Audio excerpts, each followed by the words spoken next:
9월에 다시 시작하도록 하겠습니다. 중보기도는 여전히 그대로 진행합니다. 참고해 주십시오. 예, 이제는 하나님 말씀 듣는 시간입니다. 오늘 하나님께서 주시는 말씀은요, 여호수아 강해를 잠깐 멈추고요, 기도하는 가운데 이 여름 사역에 대한 좀 말씀을 전할 필요를 느꼈습니다. 그래서 오늘 구약성경 요나서 4장 전체입니다. 1절로부터 11절까지 말씀인데요, 한 절씩 교독하신 후에 마지막 절을 같이 합독하도록 하겠습니다. 제가 1절을 먼저 읽습니다. 요나가 매우 싫어하고 성대며 여호와께 기도하여 이르되 여호와여 내가 고국에 있을 때에 이러하겠다고 말씀하시지 아니하였나이까. 그러므로 내가 빨리 다시스로 도망하였사오니 주께서는 은혜로우시며 자비로우시며 노하기를 더디하시며 이내가 크시사 뜻을 돌이켜 재앙을 내리지 아니하시는 하나님이신 줄을 내가 알았음이니이다. 여호와여 원하건대 이제 내 생명을 거두어 가소서. 사는 것보다 죽는 것이 내게 나음이니이다 하니 여호와께서 이르시되 내가 성내는 것이 옳으냐 하시니라. 요나가 성읍에서 나아가서 그 성읍 동쪽에 앉아 거기서 자기를 위하여 초막을 짓고 그 성읍에 무슨 일이 일어나는가를 보려고 그 그늘 아래에 앉았더라.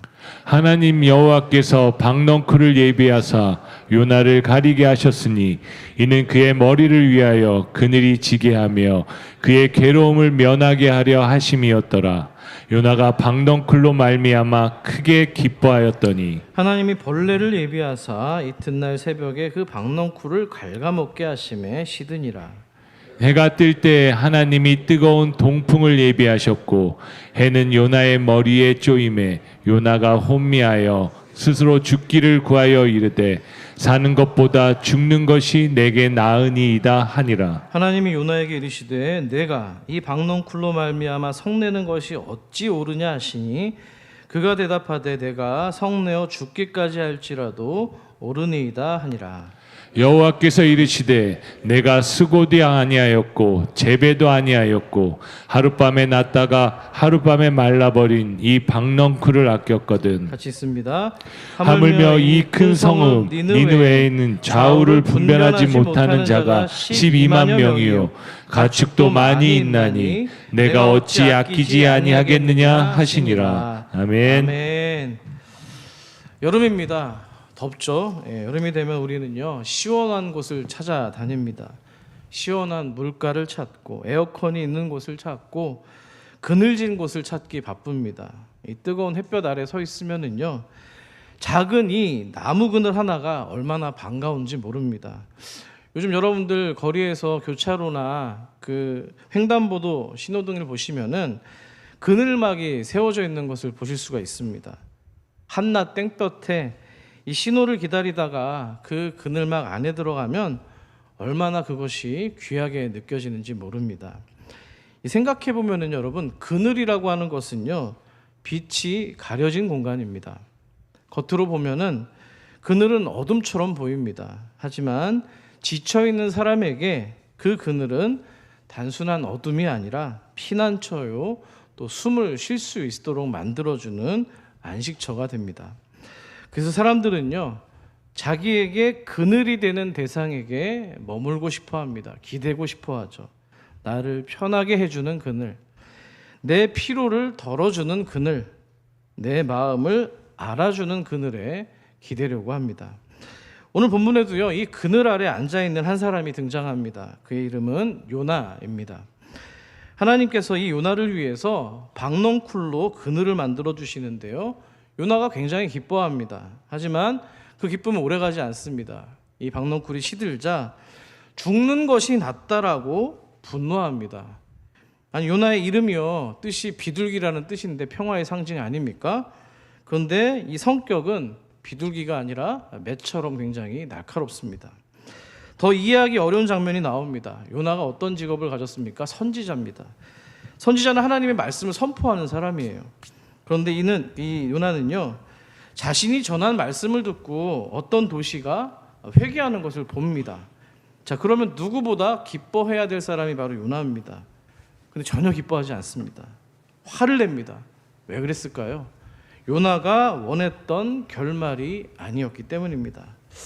자, 도대체 이 요나 선지자의 마음 안에서 무슨 일이 일어나고 있었던 것일까요? 그는 왜 자기 머리 위에 있는 그늘은 굉장히 행복해하면서 한 도시가 구원받는 일에는 왜 함께 기뻐하지를 못했을까요? 자, 오늘 저는 이 질문을 붙들고 이야기를 좀 앞으로 돌려보도록 하겠습니다. 1장부터 3장까지 제가 요약을 해드릴 겁니다. 얼마나 친절합니까? 요나의 이 분노는요, 갑자기 생겨난 게 아닙니다. 그가 하나님께로부터 부르심을 받는 순간부터 그의 마음이, 속마음이 드러나기 시작하는데요. 하나님께서 요나를 부르십니다. 너 일어나서 저 큰 성읍 니느웨로 가라고 명령합니다. 하지만 요나는 어떻습니까? 니느웨로 안 가고요, 오히려 반대가 되는 지금의 스페인 땅에 해당하는 다시스로 도망을 갑니다. 아니, 이 말씀을 전해야 될 선지자가 말씀을 피해서 달아나고 있는 거예요. 하지만 주님께서는 부르심을 피해서 바다로 도망갔던 그 요나를 가만 내버려 두지 않습니다. 바다 위에 큰 폭풍을 일으키시죠. 결국 물에 빠진 이 요나가 큰 물고기에 삼켜지도록 하나님께서 인도합니다. 자, 요나의 이야기는 거기서 보면 끝난 것 같습니다. 그런데 하나님께서는 이 물고기 뱃속에서 요나를 살려주시고요, 또다시 그에게 사명을 맡기십니다. 결국 요나는 자신이 불순종했던 하나님이 명령하셨던 니느웨 땅으로 향하기 시작하죠. 그리고 그 땅 한복판에서 우리가 아는 바와 같이 40일이 지나면 이 니느웨가 무너질 것이다 라고 선포합니다. 하나님의 경고입니다. 그런데 놀라운 일이 일어났습니다. 니느웨 사람들이 그 말씀 앞에 엎드리기 시작한 거예요. 왕에서부터 일반 백성에 이르기까지, 아니 심지어는 가축들까지도요, 이 회개를 상징하는 베옷을 입고 또 금식하기 시작합니다. 자, 그러자 하나님께서는 그들의 돌이킴을 바라보시고 내리려고 했던 심판을 거두어 들이십니다. 자, 여러분, 말씀을 전하는 사람의 입장에서 한번 생각을 해보시길 바랍니다. 말하자면 설교 한 편이 한 도시 전체를 살린 겁니다. 사람들이 설교를 듣고 아유, 목사님 은혜 많이 받았어요 하고 지나간 정도가 아닙니다. 왕부터 백성, 아니 동물들 가축에 이르기까지 하나님 앞에 엎드리고 실제 삶의 변화가 일어난 거예요. 자, 이 정도면 아름다운 결말 아닙니까? 도망간 선지자가 다시 사명을 받고 하나님 말씀 앞에 섰습니다. 악한 도시가 회개합니다. 하나님이 긍휼을 베풀어 주셨습니다. 자, 그런데요, 요나서는요, 여기서 이야기가 끝나지 않습니다. 오히려 4장에서, 오늘 읽었던 4장 본문에서 진짜 문제가 드러나기 시작합니다.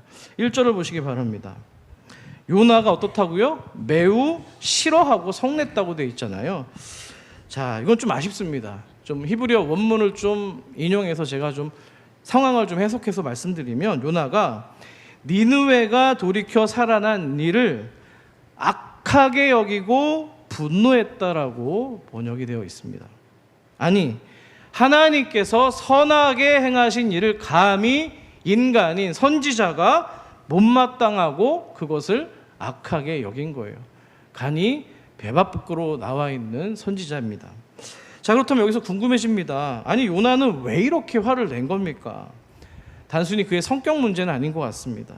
요나에게도 분명한 이유가 있었던 거예요.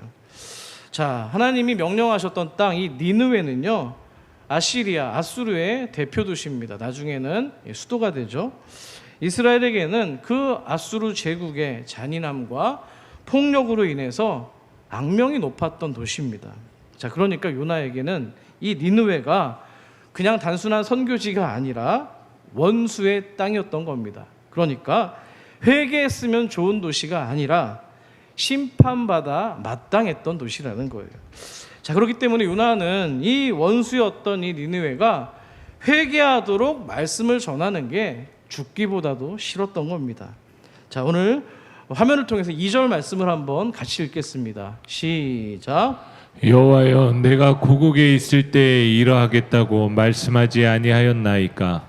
주께서는 은혜로우시며 자비로우시며 노하기를 더디하시며 인애가 크시사 뜻을 돌이켜 재앙을 내리지 아니하시는 하나님이신 줄을 내가 알았음이니이다. 아멘. 자, 여러분 이 화면 한번 보세요. 이 말만 떼어놓고 보면은요, 굉장히 아름다운 신앙 고백처럼 들립니다. 하나님이 은혜로우시고요, 자비가 많으시고요, 노하기를 더디하시는 인자하신 하나님이 여호와이십니다라는 고백입니다. 자, 그런데 이 고백은요, 사실 사람이었던 요나가 먼저 얘기한 게 아니고요, 하나님께서 출애굽한 이스라엘 백성들에게 친히 당신이 백성들에게 선포하신 말씀입니다. 어떤 상황이었을까요? 우리 출애굽기 34장 6절도 같이 읽어볼게요. 시작. 여호와께서 그의 앞에서 지나시며 선포하시되 여호와라 여호와라 자비롭고 은혜롭고 노하기를 더디하고 인자와 진실이 많은 하나님이라. 아멘. 신대원 시험 볼 때 이거를 하나님의 성품을 은자 노인진 이렇게 배웠습니다. 은혜롭고 자비롭고 노하기를 더디하고 진리이신 하나님이죠. 이렇게 외우는 것도 재밌습니다. 한번 해보세요. 자, 근데 놀라운 거는요, 하나님께서 이 말씀을 이스라엘 백성들에게 주실 때 이스라엘의 영적 상태가 그다지 좋지 않았다는 겁니다. 이스라엘이 시내 산 아래서 뭘 했어요? 금송아지를 만들고요, 이게 하나님이라고 하면서 하나님과의 맺은 언약을 그들이 파기했기 때문입니다. 자, 그러니까 이 말씀은요, 무너진 자리에서도, 우리의 실패 가운데서도 우리를 버리지 않으신 하나님의 자비가 담겨 있는 말씀이었다는 거예요. 이스라엘이 여기까지 온 거는, 인도함을 받은 것은, 시내산까지 온 것은 그들이 괜찮은 백성이어서가 아니라 오직 하나님께서 은혜와 긍휼을 베풀어 주셨다는 겁니다. 언약을 깨뜨렸던 말 안 듣는 백성도 그 하나님의 은혜 때문에 다시 일어설 수가 있었던 겁니다. 자, 하지만 요나는요, 이 말씀을, 하나님의 이 선포를 하나님을 찬양하는 데 사용한 게 아니라 오히려 하나님을 원망하는 데 사용했다는 거예요. 진짜 간이 배 밖으로 나온 것 같습니다. 이런 거죠. 그것 봐요, 하나님, 내가 이럴 줄 알았습니다. 하나님은 자비롭고 은혜가 많으시고 노하기를 더디하시기 때문에 저 원수 같은 니느웨 사람들이 돌이키기만 하면 결국 하나님께서 심판을 거두어두실 줄 알았다는 겁니다. 그래서 제가 처음부터 그 길을 가는 것을 싫어했던 거예요 라고 원망합니다. 항변합니다. 자, 그러니까 요나는요, 하나님의 자비를 몰랐던 게 아니라 하나님의 자비로움을 너무 잘 알았기 때문에 도망을 한 겁니다.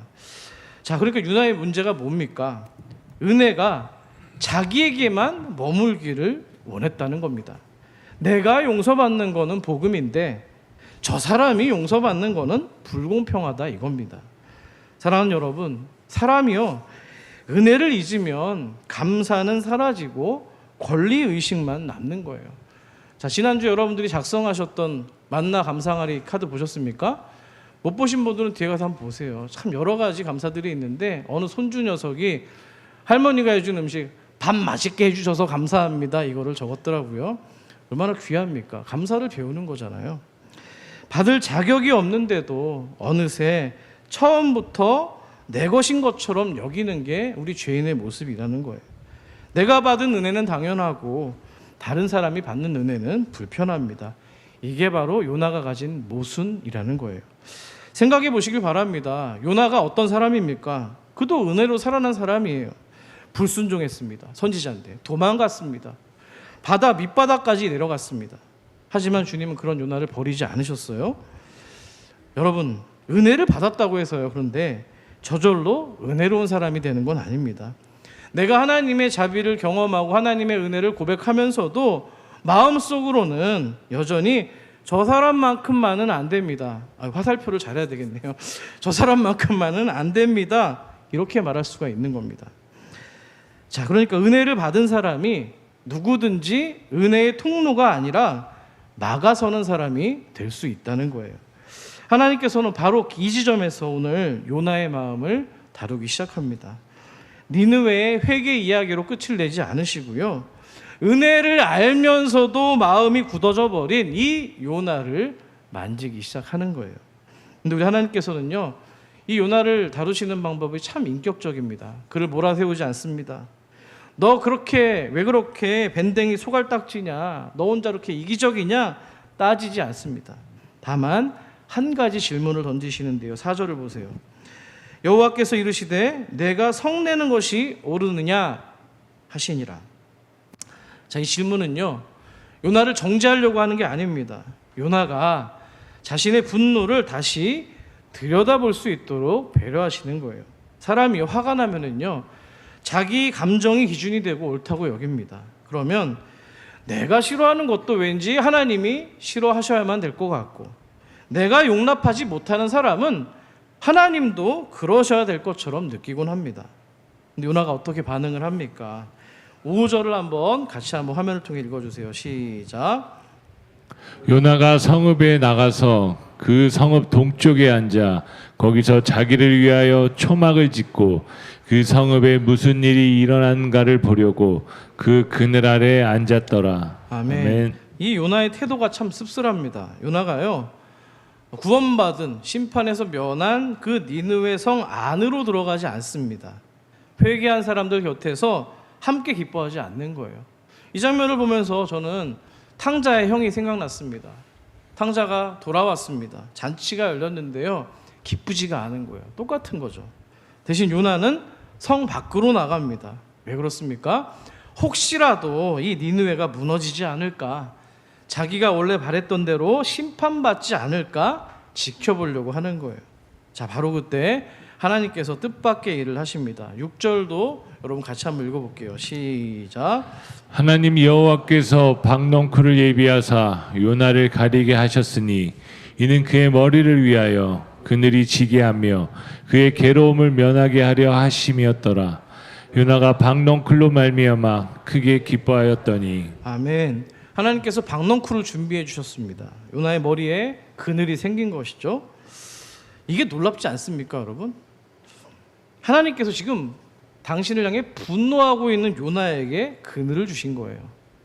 하나님의 마음을 제대로 헤아리지 못하는 멍청한 선지자 요나에게 쉼을 주고 있는 겁니다. 은혜를 맡고 있는 요나에게 혼내기는커녕 그의 괴로움을 오히려 덜어주고 있다는 거예요. 요나가 어떤 반응을 보입니까? 박넝쿨로 말미암아 어땠다고요? 크게 기뻐했다고 합니다. 요나가 이 요나서에서 4장까지 중에서 요나가 가장 크게 기뻐한 장면이 바로 이 장면입니다. 아이러니 아닙니까? 선지자인 그가 니느웨가 회개하고 심판에서 구원받았을 때 덩실덩실 춤을 추는 게 아니라 그저 자기 머리 위에 있는 그 그늘이 생겼을 때 가장 기뻐했다고 또 하나님께서 노출시켜주고 있는 거예요. 자, 이 기쁨은 요나의 마음이 어디에 있는지를 보여줍니다. 성 안에 있는 죽어가는 영혼들보다도 그저 자기 머리 위에 그늘이 더 소중하게 느껴졌던 것이죠. 자, 근데 하나님께서요, 이 그늘을 그냥 내버려 두지 않습니다. 다음 날 새벽에 벌레를 예비하셔서 박넝쿨을 갉아먹게 만드시죠. 박넝쿨이 시들었습니다. 이제 햇볕이 이 요나의 머리 위에 내리쬐게 되는데요. 요나가 어떻게 반응할까요? 8절 하반절을 보세요. 제가 읽어드릴게요. 스스로 죽기를 구하여 이르되 사는 것보다 죽는 것이 내게 나으니라 하니라. 박넝쿨 하나 말랐다고 지금 죽는 편이 낫다라고 이야기합니다. 과장처럼 느껴집니다. 하지만 여러분, 우리도 요나를 쉽게 비웃을 수가 없습니다. 화면 넘겨주셔도 돼요. 사람들은요, 잃어버린 것 앞에서 자신이 무엇을 가장 붙들고 있는지가 드러나는 법입니다. 내 시간, 내 편안함, 내 자존심이 조금만 흔들려도 우리는 마음이 격해질 때가 얼마나 많습니까? 내 작은 그늘 그거 하나 사라졌을 뿐인데 그 순간 내 마음의 중심이 드러나는 겁니다. 자, 그래서 하나님께서 이놈의 요나에게 다시 물으십니다. 9절을 보세요. 같이 읽어볼까요? 9절입니다. 시작. 하나님이 요나에게 이르시되 내가 이 박넝쿨로 말미암아 성내는 것이 어찌 옳으냐 하시니 그가 대답하되 내가 성내어 죽기까지 할지라도 옳으니이다 하니라. 아멘. 이거 선지자 맞습니까? 요나가 물러서지 않습니다. 하나님, 저는 그럼에도 내가 틀렸다고 생각하지 않습니다. 죽을 만큼 내가 화를 내는 게 당연합니다. 이야기하는 거예요. 무섭지 않습니까? 사람이 자기 감정에 사로잡히면 하나님 앞에서도 내가 옳다고 얘기하는 거예요. 은혜를 잊으면 내 분노가 정의처럼 느껴지기도 하고, 자기 중심에 갇혀 있으면 내 고집도 신앙처럼 보일 때가 있다는 겁니다. 이렇게 왜곡될 수 있다는 거예요. 자, 그런데 하나님께서는요, 이렇게 고집을 부리는 요나 앞에서 여전히 인격적으로 대해 주신다는 거예요. 이제 2번 정도 말씀을 같이 읽을 텐데요. 우리 10절, 11절을 좀 길지만 같이 한번 읽겠습니다. 시작. 여호와께서 이르시되 내가 수고도 아니하였고 재배도 아니하였고 하룻밤에 났다가 하룻밤에 말라버린 이 박넝쿨을 아꼈거든. 하물며 이 큰 성읍 니느웨에는 좌우를 분별하지 못하는 자가 12만 명이요 가축도 많이 있나니 내가 어찌 아끼지 아니하겠느냐 하시니라. 아멘. 하나님께서 지금 요나에게요, 요나야, 너는 너가 가꾸지도 않은 박넝쿨 하나가 그렇게나 아깝더냐? 그렇다면 내가 지은 이 성읍의 생명들을 내가 어찌 사랑하지 않겠느냐, 아끼지 않겠느냐라고 묻고 있는 겁니다. 요나는 박넝쿨을 보았지만 하나님은 성읍에 있는 생명들을 본 겁니다. 요나는 자기 그늘이 사라진 것을 슬퍼했지만 하나님은 멸망해가는 사람들을 불쌍히 여기신 것이죠. 자, 특별히 하나님이 본문에서 좌우를 분별하지 못하는 자들을 말씀하시는데요, 단순히 지식이 부족한 사람들을 의미하는 게 아니죠.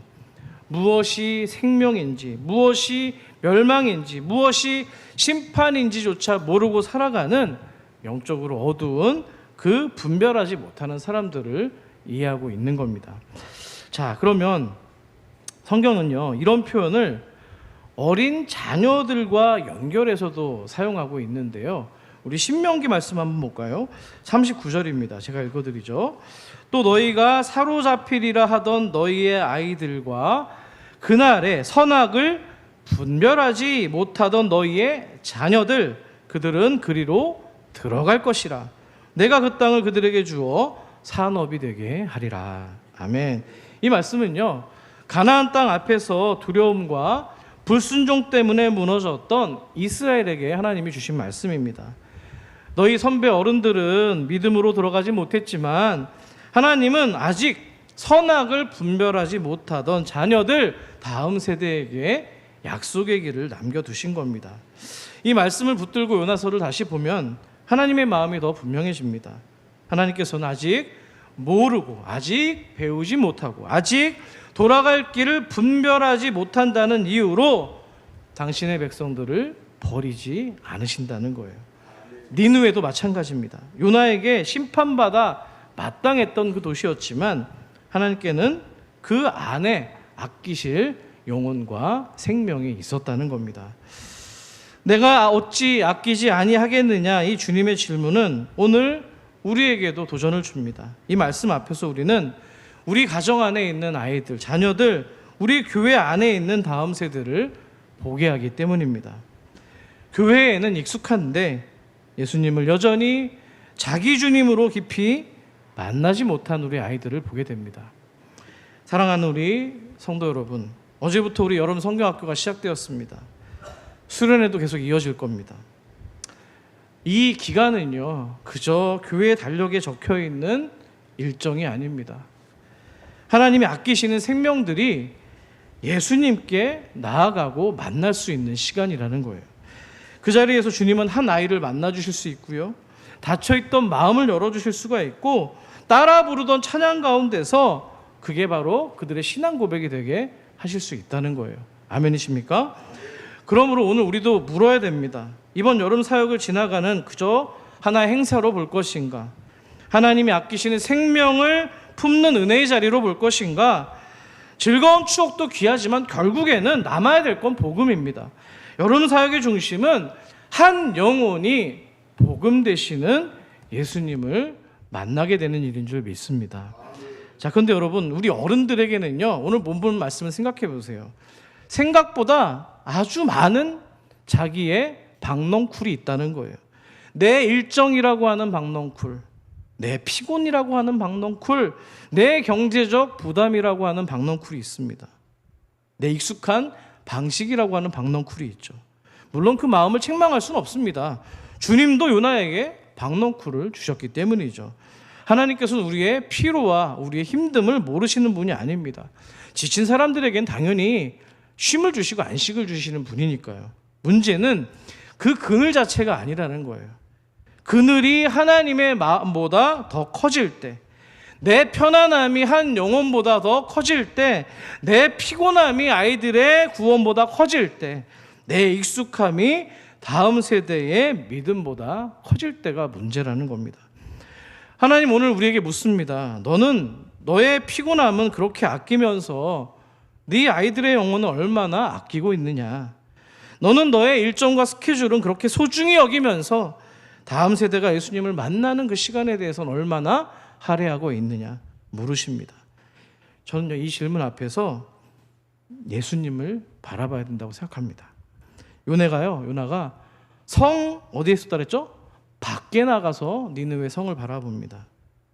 하지만 우리 예수님은요, 성 밖에 앉아 사람들의 멸망을 기다린 게 아니라 예수님은 예루살렘을 보시고 예루살렘을 성을 바라보시고 우셨습니다. 요나가 성 밖에서 자기 그늘을 찾는 동안에 우리 예수님께서는 성문 밖 골고다에서 십자가를 지신 겁니다. 아멘이십니까? 요나가 자기를 위해서 박넝쿨 그늘을 원했지만 예수님은 우리를 위해서 십자가의 저주 아래 서신 겁니다. 요나가 니느웨가 심판받기를 원하는 마음이 있었지만 우리 예수님은 심판받아 마땅한 저와 우리를 대신해서 당신의 몸을 내어주신 겁니다. 아멘이시죠? 요나보다 크신 이가 바로 예수님입니다. 신약성경 마태복음 12장은 그것을 증언하고 있는데요. 마지막으로 우리 12장 40절, 41절을 같이 읽습니다. 시작. 요나가 밤낮 사흘 동안 인자도 밤낮 사흘 동안 땅속에 있으리라. 심판 때에 니느웨 사람들이 다 일어나 이 세대 사람들을 정죄하리니 이는 그들이 요나의 전도를 듣고 회개하였음거니와 요나보다 더 큰 이가 여기에 있으며. 아멘. 예수님이 더 큰 요나이신 것을 믿으십니까? 믿으십니까? 요나는요 마지못해서 니느웨로 갔지만 우리 주님은 잃어버린 자를 찾고 구원하시기 위해서 자발적으로 우리에게 내려오신 겁니다. 요나가 회개한 사람들을 불편해했지만 예수님은 죄인 하나가 회개하면 하늘에서 기쁨이 있다고 말씀하십니다. 요나가 성읍 안에 있는 생명을 아끼지 못했습니다만 예수님은 그 분별하지 못하는 어린 아이들을 품에 안고 내게 오는 것을 용납하고 금하지 말라라고 말씀하셨습니다. 아이들은요 이 교회에 그저 빈자리를 채우기 위한 존재가 아닙니다. 하나님이 그들의 이름을 이미 알고 계신 영혼이고요, 예수님께서 품에 안고 축복하시는 생명이라는 사실입니다. 이것을 믿으십니까? 자, 그러면 우리의 기도도 깊어져야 될 줄 믿습니다. 주님, 아이들이 예수님 만나게 해주세요. 닫혀있던 마음이 복음 앞에서 열리기를 원합니다. 교사들이 영혼을 품는 사랑을 주시고 우리 교회 모든 성도들이 저마다 자기 박넝쿨 아래에 머물지 않고 주님이 아끼시는 생명을 보기를 원합니다라고 기도해 주시기를 소망합니다. 여러분, 구령의 열정은 억지로 짜내는 감정이 아닙니다. 하나님이 아끼시는 걸 내가 아끼는 거예요. 주님의 시선이 머무는 곳에 우리의 마음도 머무는 것입니다. 아멘이십니까? 그러면 사랑은 방법을 찾기 시작합니다. 자, 엊그제 우리가 학부모 부흥회를 통해 배웠습니다. 주제가 뭐였던가요? 한번 포스터 보여주시겠어요? 같이 읽어볼까요? 시작. 사랑하면 방법을 찾습니다. 여러분, 교회에 이런 포스터 제작이 쉬운 게 아닙니다. 지혜를 구하고 은혜를 생색내려고 하는 게 아니라요, 우리 교회 분들은 이거에 대해서 저한테 아무 얘기를 안 하시는데요, 제 지인들과 여러 목사님과 하물며 우리 교회에 오시는 어떤 손님들도 이거를 찍어 가시더라고요. 저 물음표라는 사랑 안에 나침판이 있어요. 있는지도 모르셨죠? 보세요. 사랑하면 나침반 방향을 어떻게 가야 되는지 모색한다는 거예요. 사랑하면 방법을 찾는다는 건데요. 여러분, 하나님이 주신 복음의 중심에 그 방법이 들어 있습니다. 죄로 인해서 하나님께 나아갈 수 없었던 우리들, 하나님이 마련해 주신 방법이 뭡니까? 성육신하신 예수 그리스도에게 보내주신 겁니다. 아멘이십니까? 여러분, 우리가 올라갈 수 없었기 때문에 하나님이 내려오신 거고요. 우리가 길을 만들 수 없었기 때문에 주님이 십자가를 통해서 길을 내신 겁니다. 하나님이 우리를 사랑하셔서 길을 내셨다면 우리 역시도 아이들을 향한 사랑의 길을 포기해서는 안 된다는 거예요. 자, 여러분, 제가 그 강의를 들으면서 아주 오래된 그림 하나가 생각이 났는데 제가 좀 각색을 했습니다. 오늘 이 설교의 결론은 이겁니다. 마음에 많이 남을 거예요. 한번 보여주시겠습니까? 이야기를 하나 전하죠. 한 마리 거북이가 고슴도치를 사랑하게 됐습니다. 종류를 넘는 사랑 아닙니까? 거북이가 고슴도치 곁에 가까이 가고 싶은데 함께 걷고 싶고 등을 맞대고 서로 쉬고 싶고 어느 날에는 좀 꼭 안아주고 싶었습니다. 그런데 가까이 다가갈수록 고슴도치의 가시가 거북이에게 불편한 겁니다. 고슴도치에게 가시는 자기 자신을 보호하는 것이지만 거북이에게는 둘 사이를 가로막는 벽처럼 느껴졌습니다. 근데 이 거북이는 고슴도치에게요, 가시를 뽑으라고 얘기하지 않습니다. 나를 사랑한다면 좀 너의 모습을 좀 바꾸지 않겠니? 라고 요구하지 않습니다. 대신 자기 등에 뭘 달았어요? 가시 모양을 한 머리 빗는 빗을 단 거예요. 거북이가 고슴도치를 뭔가 조롱하려고 저렇게 장난치는 게 아닙니다. 나는 너가 살아온 방식과 너가 가진 아픔을 이해하고 내가 먼저 너의 자리에 다가설게 라고 하는 마음입니다. 사랑은요, 상대방에게 먼저 달라지라고 요구하지 않습니다. 상대에게 닿을 수 있는 방법을 먼저 찾는 거예요. 이 그림을 오래 바라보고 묵상하다 보니까 예수님이 생각이 납니다. 우리 인생에 얼마나 많은 뾰족한 가시들이 있습니까? 말 한마디에도 날이 서 있고 상처받지 않기 위해서 먼저 마음에 가시를 세웁니다. 사랑받고 싶으면서도 누군가 가까이 다가오면 밀어내고 용서받고 싶으면서도 다른 사람의 허물은 오래 내가 붙들고 있습니다. 어떤 가시는 살아오면서 받은 상처고 어떤 가시는 상처받지 않기 위해서 만들어낸 방어입니다. 또 어떤 가시는 우리 안에 죄와 교만이 만들어낸 가시입니다. 성경에는요, 이 가시가 인간의 죄, 범죄 이후에 등장합니다. 하나님을 떠난 땅이 뭐라고 기록하던가요? 가시덤불과 엉겅퀴를 내게 되었다고 창세기는 기록합니다. 가시는 단순히 손을 찌르는 식물이 아닙니다. 죄가 세상에 남긴 아픔의 흔적인 것이죠. 예수님이 십자가를 지시던 날 생각나십니까? 로마 군인들이 가시로 관을 엮어서 주님의 머리에 씌웁니다. 인간의 죄로 땅에 돋아난 가시가 하나님 아들의 머리에 놓이게 됩니다. 우리가 만들어낸 저주의 흔적이 예수님의 이마를 찔렀고요, 우리의 죄로 흘려야 될 피가 그분의 얼굴을 타고 흘러내리기 시작합니다. 물론 예수님은 단지 우리와 비슷해 보이기 위해서 가시관을 쓰신 것이 아닙니다. 거북이가 고슴도치에게 가까이 다가가기 위해서 이 가시빗을 등에 묶은 것보다 훨씬 더 깊은 사랑인 것이죠. 여러분, 우리는요, 가시 때문에 하나님께 나아갈 수 없는 사람들입니다. 근데 예수님은 여러분에게, 저에게 너 그 가시를 모두 없애고 오라고 말씀하지 않으십니다. 먼저 우리를 찾아오셔서 우리가 거칠고 뾰족해도 물러서지 않으시고요, 우리가 상처투성이라고 외면하지 않으시고요, 우리가 죄인이라고 포기하지 않으십니다. 오히려 우리 인생의 가장 뾰족한 자리까지 찔릴 걸 알면서도 들어오셔서 그 가시를 당신의 머리에 쓰신 겁니다. 이 사랑 앞에서 우리의 사랑을 돌아보게 됩니다. 어쩌면 우리는 사랑한다면서 상대방의 가시부터 없애고 있는지 모르겠습니다. 너의 성격이 달라지면 내가 사랑할게. 너 그것만 고치면 내가 다가설게. 너 태도가 좀 부드러워지면 내가 가서 안아줄게.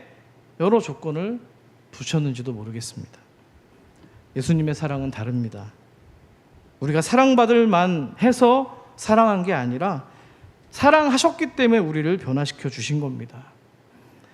우리의 뾰족함보다 주님의 사랑이 더 깊었고, 우리의 상처보다 주님의 품이 더 넓었고요, 우리의 죄보다 십자가의 은혜가 더 컸기 때문입니다. 그런 십자가는 얼마나 멀리까지 방법을 찾는 하나님의 사랑입니까? 여러분, 교회 사역도 여기서 시작되어야 될 줄 믿습니다. 아이들이 마음을 쉽게 열지 않아도, 말이 통하지 않아도, 예배가 낯설고 아직 말씀이 자신의 고백이 되지 않아도 사랑은 포기하지 않는 겁니다. 방법을 찾습니다. 아이를 바꾸기 전에 먼저 아이들에게 와닿는 언어를 모색하고 지혜를 구하고, 반응을 요구하기 전에 그 마음 곁에 먼저 같이 서주는 것, 이게 우리 교회가 시작돼야 될 이 사역의 중심이 되는 마음이 되기를 축복합니다. 자, 말씀을 맺습니다. 오늘 요나서는요, 요나의 대답을 들려주지 않은 채 끝납니다. 하나님께서 마지막 질문을 던졌지만 요나가 어떻게 대답했는지 나와 있지 않아요. 회개를 했는지, 니느웨 성 안으로 들어가서 함께 기뻐했는지 나와 있지 않습니다. 왜 성경은 이 요나의 대답을 비워두었을까요? 그것은요, 하나님의 질문 앞에 저와 여러분이 서야 되기 때문입니다. 너희는 이 아이들을 정말 아끼고 있느냐? 아직 복음의 길을 분별하지 못하는 이 영혼들을 품고 있느냐? 그 질문 앞에 우리가 서야 되기 때문입니다. 여러분, 교사들에게만 맡기지 마십시오. 교역자들의 일이라고만 생각하지 마십시오. 직접 봉사하지 않아도 기도할 수 있고요, 현장에 가지 못해도 이름을 부를 수가 있습니다. 물질로 돕고, 말로 격려하고, 부모들을 설득하고, 아이들을 축복할 수가 있는 거예요. 아멘이시죠? 제가 최 목사님에게 우리 교회 좀 평균 연령을 한번 조사해 달라고 좀 부탁을 드렸는데, 교육부서 빼고 우리 장년층 평균 연령이 어떻게 되는지 아세요? 64.5세입니다. 네. 제가 왜 이런 얘기를 드린지 아시겠죠? 한번 주변을 보세요. 네. 어쩌면 이 말씀을 전하면서도 이분들에게 내가 이걸 전하는 게 맞는가라는 생각이 들 때가 있어요. 하지만 왜 이 얘기를 합니까? 여러분이 하실 일이 있는 거예요. 아멘이십니까? 요나는요, 성 밖에 앉아 있었습니다. 하나님은 성 안에 생명을 바라보셨고요, 요나는 박넝쿨을 아꼈는데요, 하나님은 영혼을 아끼셨습니다. 개인적으로 일부 때는 제가 얘기하지 못했는데, 오늘 본문을 보시면은요, 박넝쿨을 예비했다고 되어 있고요, 벌레를 예비했다고 되어 있고요, 뜨거운 농풍을 예비했다고 되어 있습니다. 왜 예비하셨을까요? 요나가 돌이키길 바랬던 거예요. 하나님이.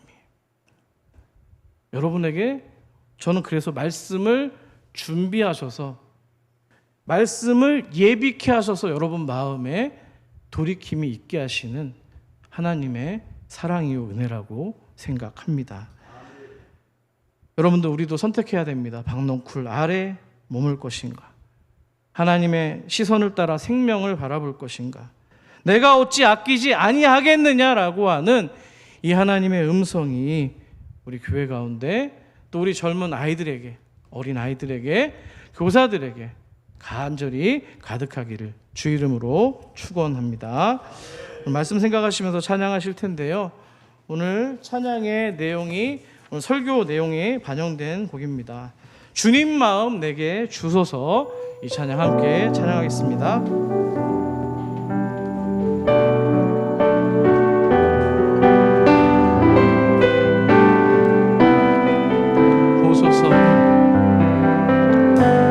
보소서 주님,